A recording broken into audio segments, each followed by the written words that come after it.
Hey, you know what time of the year it is? It's winter. It's time for romance. It's time for us. It's time to break out some of our favorite two-player games. Woohoo! Yes, always a good time of the year when we revisit these games and get to play some of them. Let's get ready for Valentine's Day with our favorite two-player games as we rank our entire two-player game board game collection.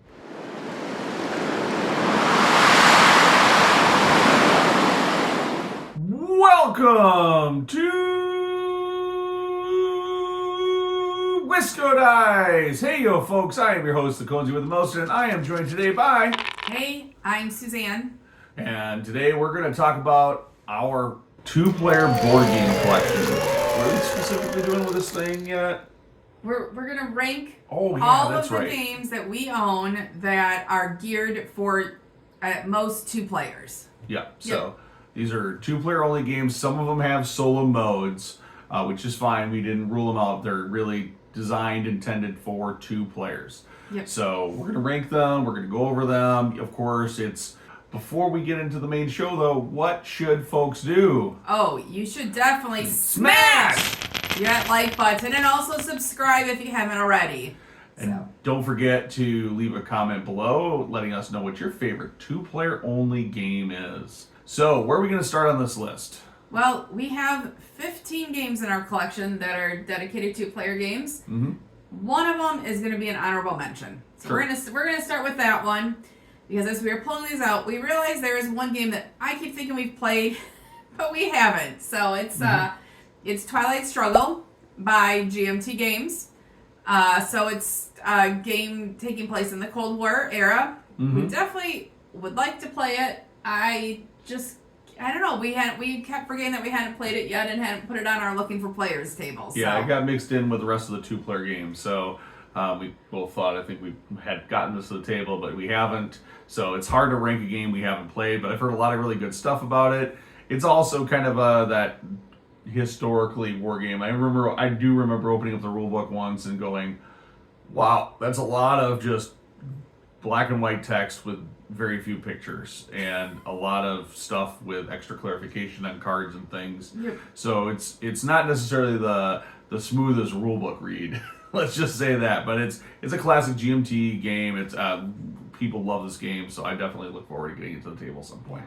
Yeah. So that's our honorable mention. So now we've got our top 14 that we work together. Yeah, we work together to rank this list. Since we're rating all the same games, there's no real surprises here. It's no need to really say, oh, hey, this one was a little higher, this one a little lower. When we cover the game, we'll talk about if one of us thought it was a little higher or a little lower as far as where it belongs in the list. Yep, and one other quick note is that in the show notes, Conesy will have linked either Amazon affiliate links for all these games and also to the publishers. So you have a couple ways, if they're not to track them or if they're not at your local game store, to be able to purchase them online. Yeah, absolutely. We always support you buying your favorite games from your friendly local game store. Support local businesses. We really do mean that. But if you are going to grab this off Amazon, use our affiliate link. Support the show. It's not much, but every little purchase does help.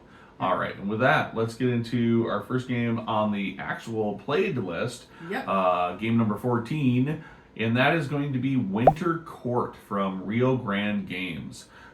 This is a newer acquisition for us. It was actually given to us. Yeah, it was given to us. Rio Grande, so. Yeah, Rio Grande and a friend at one of the board game meetups that we were at. Everybody actually got a copy of this that was at that meetup. Yep, which was super nice. And it's a cool little game. Like, none of these games, we own all of these, and yes, this is our 14th game, but it's a game we own, it's in the collection, so it was, and it wasn't given to us. Doesn't mean it's bad by any means. And we actually, several of the other people that got this game really love it, yeah. Oh, yeah. It's just not our, of the 14, maybe. It's not the favorite game on this list. For us to play together. Yeah.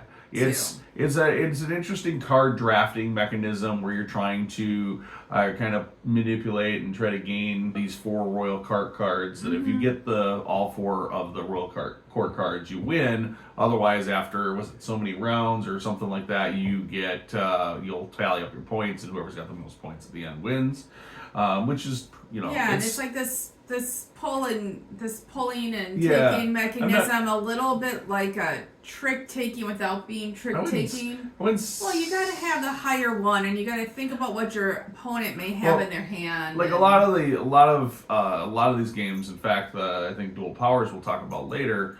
Has a mechanism in the game where pulling influence from either positive or negative or from one player to the other, and this game is leveraging that a lot in trying to acquire these cards. So, oh hey, my opponent has control of the prince or the princess card or whatever it is. Mm-hmm. Well, then if I play something that then would basically swing it and moves it to neutral and doesn't move it all the way to me control, moves it back to neutral. Now you could play something maybe and it has a little bit of that trick taking where you're kind of playing trump to make it swing back and forth.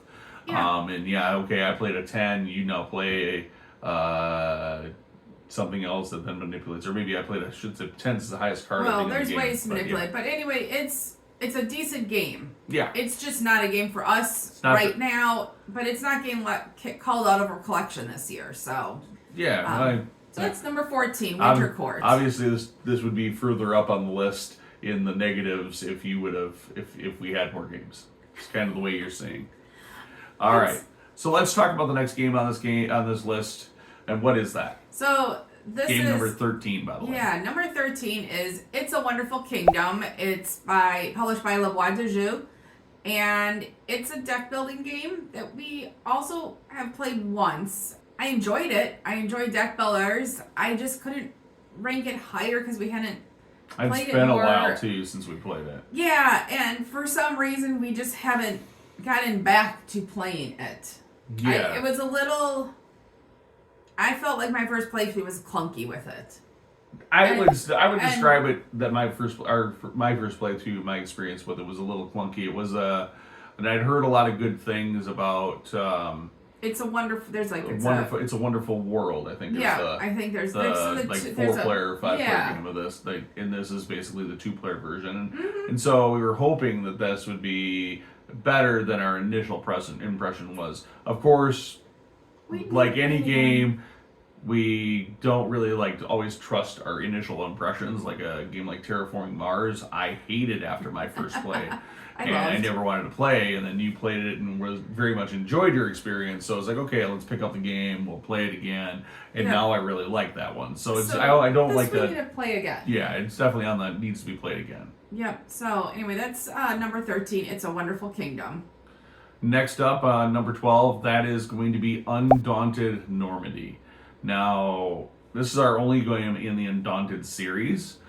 So we'll note that. I thought the gameplay on Undaunted, what it does, is really cool. It's really neat. Yeah. But I'm also, like, if I didn't have an experience from a miniature wargaming perspective and being able to play, like, tabletop miniature war games where I'm moving troops and on the battlefield, on a tabletop battlefield simulation, I would probably like this game more. But this really does feel like you're playing a tabletop miniature game with cards in a board game. And cardboard discs. It would have been a little bit better for me if we had actually some miniature standees to replicate the troops, which is a silly thing, but it's a little bland color-wise. Yeah, I mean, like for me, like it wasn't like energizing game to look at. There wasn't cool little figures, all the little extra things. Because I am not a history buff, so war games, history kind of games. There's got to be something else that's catching my eye with them. I think it's probably a great game. Otherwise, I want to play it again. We only played the original scenario too. There's also another one we only played it once. And then when we're looking at the shelf going, we should probably get that at the table, we always see something that's like catches our eye and goes, hey, we want to play that more. Yeah. So, anyway, that's number 12, Undaunted Normandy. So, game number 11 is going to be Bonanza Duel. Now, this is a wonderful small box game. I love Bonanza, the main or the original game. But Bonanza Duel, it really is kind of breaking down that card drafting kind of set building, building, sometimes frustration building game of, hey, why did you do that? Game of basically collecting different beans and trying to do different set collections for points and getting producing them as many of the same type of bean out of each of your fields, et cetera, et cetera. Or except for coins, I guess, is what you're trying to get. So the coins ultimately are how you win collecting them. Yeah. I love Bonanza. This doesn't probably hold up quite as well, but I love seeing how they've implemented the Bonanza engine in it for a 2-player game. Yeah, I think it's definitely a good way to get the Bonanza feel in a 2-player game. And because it's in a lovely small box, it has gotten played, even though this is pretty up there in our list of all of these 2-player games. It has gotten played quite a few times just because of the box size. Yeah, it can travel. And this is a game that we played early on when we were dating, quite a bit. Yes. So it's not a game that I want to get rid of. Oh, no, absolutely. It's a great game to have. This kind of trying to guess what your opponent has. And I am not so great at that. You don't like that as much. Yeah. So that's not as much for me, but I will definitely play this, and I will play this with. And I think this is right about where we both. I might have put this a little higher actually on the list. You would have kept it around here, maybe pushed it up a little bit, but So it's good. Right. So game number 10 is Hive by Gen 42 Games. This is a very popular game. It's got nice heavy tiles. It's one that you can travel with because it does come in a bag. You can play this underwater. You can play this underwater if you can hold your breath long enough, or you could sit them underwater, I guess. You have tiles that you can place, and you're trying to capture, I believe, the other person's queen. So it's a bit of an abstract game. The hardest thing for me is remembering what each bug can do. And so I'm constantly referencing it. I don't know why they just aren't clicking for me. So that's why it's not higher, I think, for me. You were very much after we played it. I liked it a lot more. It reminds me a lot of from a same kind of feel of a game that you'd get out of say a chess or checkers, where you're not my stronger games. Moving around the board. But it's interesting how things move around the board and how you place them. You need to plan out in advance. Kind of anticipating where things are going to be, and then trying to also reduce your opponent's options for being able to move their pieces, so that you can try to get on, so that you can surround their queen. And it's a very cool, very interesting game. I really enjoyed it. I think I probably would have bumped it up a couple spaces higher, but your first gameplay with it was I played it a couple times. I mean, I played it with our daughter too, who this is definitely a type of game that she enjoys and is good at, and it just doesn't. Speaking of our daughter, this next game is right up there in one of her favorite games of all time, almost for sure, and that's game number 9, which is Corridor from Gigamic. Yeah. What is Corridor about? So, Corridor is you each have a pawn, and then you have a set of walls, and you are trying to get your pawn from one end of the board to the other, and block your opponent by putting up these different walls to either protect you or block them. And you have to you can either move or you can put up a wall on your turn. It's just this, I don't know, visually blocking, planning out the route. Either some strategy if you move or if you block first, and how you set that up. And she's great at it. I have this, it's a little bit lower because I don't necessarily want to play it against Conesy or against other people. Against our daughter, because she enjoys it so much and gets such a kick out of it, I would, I'll play it a lot because of that. I mean, we even got the Pac-Man version of it, which can play up to 4. Yeah. That's cooler just because it's Pac-Man.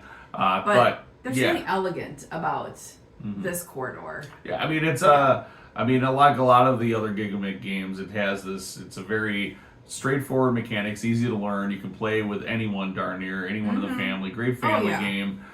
Me personally, I'd have bumped it a little bit further up the list, I think. in the, I should say, backwards in the list a little bit.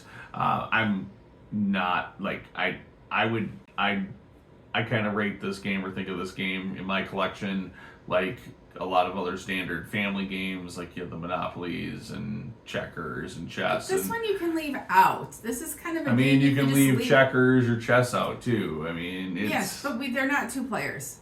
they are 2-player games. Oh, they are. Whoops, we forgot to pull those games out. No, and we did not need to forget to pull those games out. We purposely excluded games like checkers and chess off of this because... Wow. We don't play them together. No. But also, we have not played them together. All right. So, game number 8, anyways, is Seven Wonders Duel. Now, we have both of the expansions for this game from Repo's games, so which includes the Pantheon and the Agora expansion. I think this is a game that we both really enjoyed and played a lot when it first came out. Oh my gosh, nonstop. And then when what was the Pantheon expansion, I think was the first expansion that came out. I don't remember. We got them whatever the pretty first close expansion. together. Yeah, they both came out kind of close together, within 6 months or a year maybe apart. Yeah. I think the expansions kind of killed it a little bit for us. That and a lot. This is a game we had played a lot of times, and it's well implemented on Board Game Arena, by the way. So we've also played it a lot over there. So I mean, I probably have 100 plays or more of Seven Wonders Duel between Board Game Arena and playing it in person with you. So it's kind of one of those games that's slowly going in the we just don't want to play it anymore because we've played it so many times. And the expansions, I cannot be Conesy with the expansions in it. It just, for me, it feels very lopsided. It feels very futile to play against him. At least in the base game, I felt like there was some competition. So I don't know what it is about the expansions and my brain, but I just don't. But I think we both really enjoy Seven Wonders. Yeah. Up to 7-player game.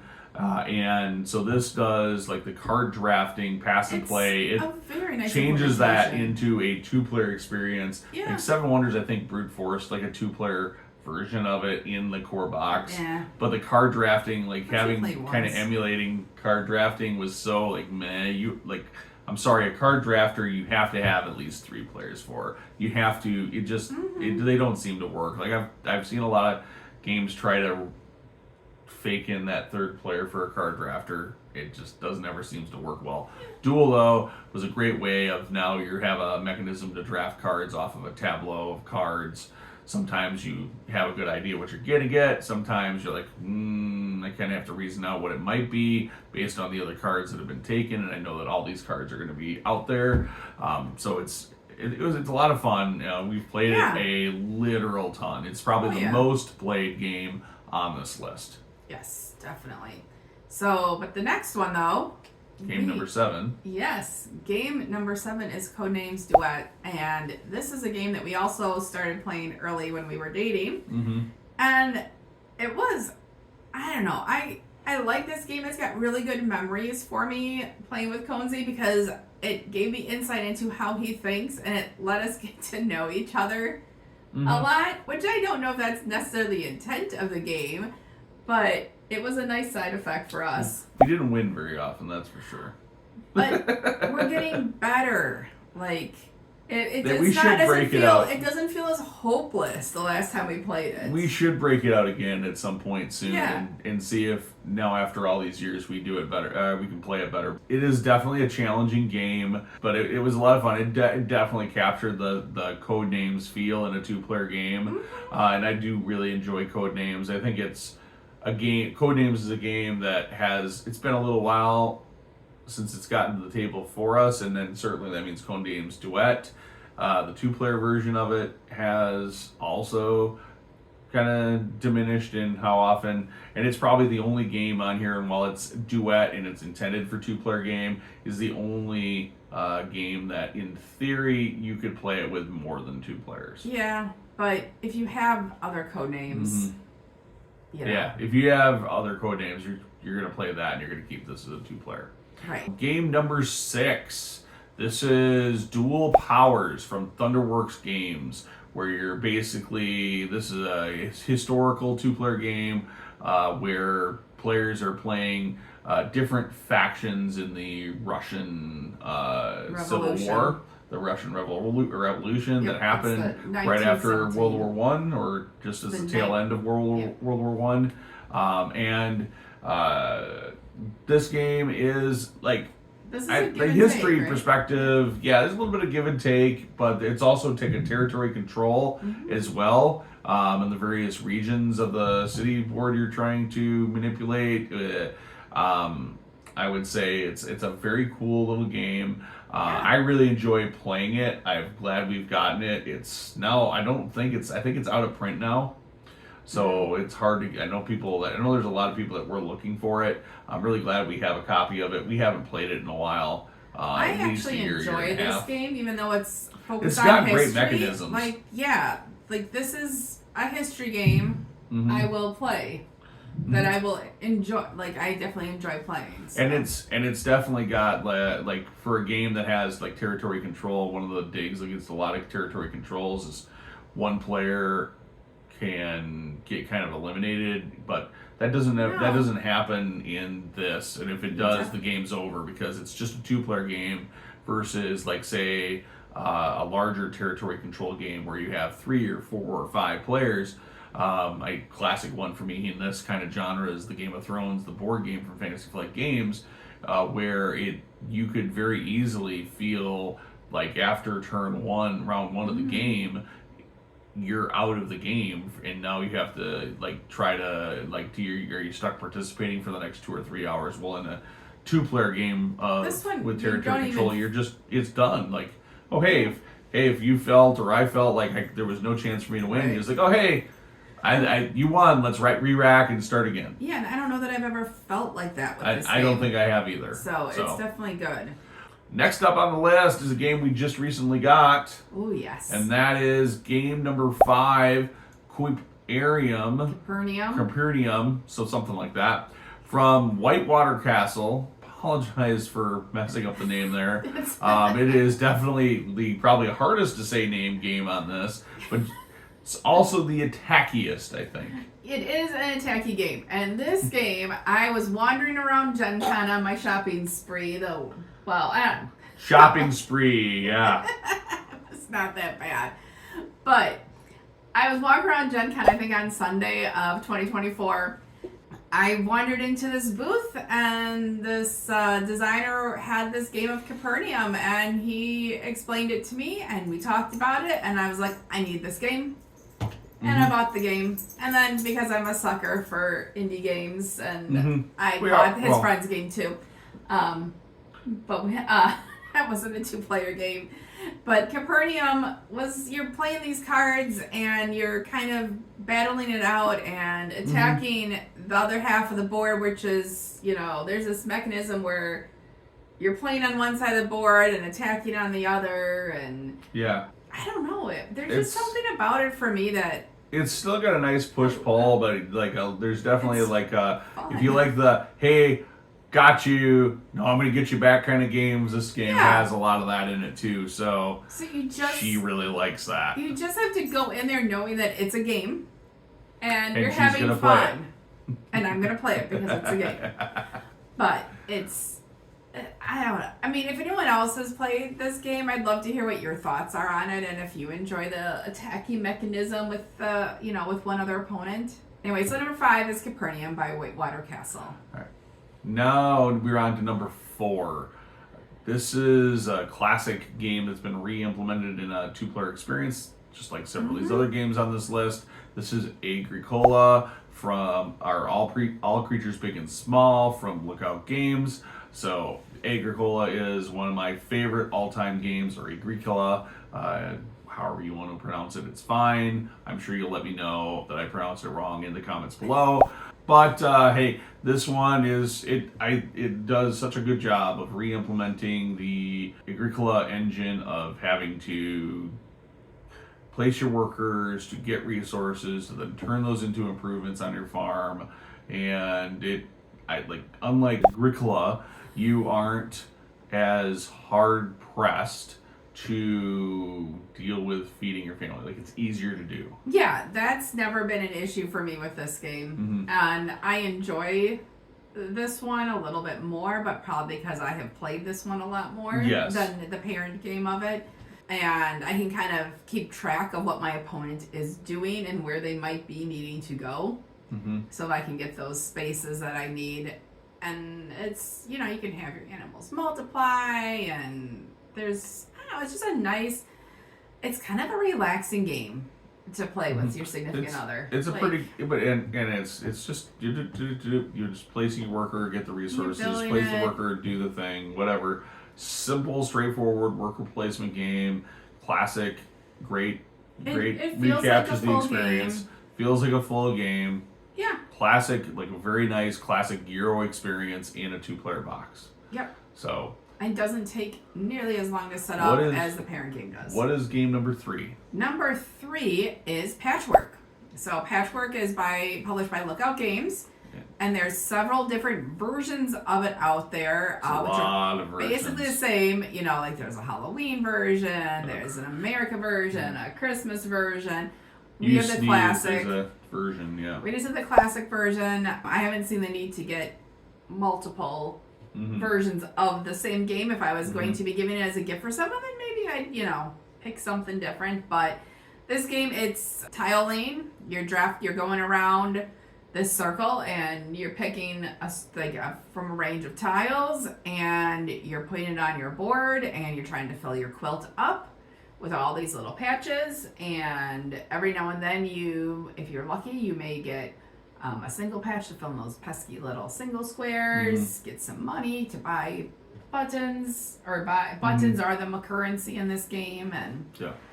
No, I mean these last two have been from one of our favorite designers, Uwe Rosenberg, who is prolific in the board game industry as well. But Patchwork, it's got one of my favorite game mechanisms in a game where when you take an action, it costs you time.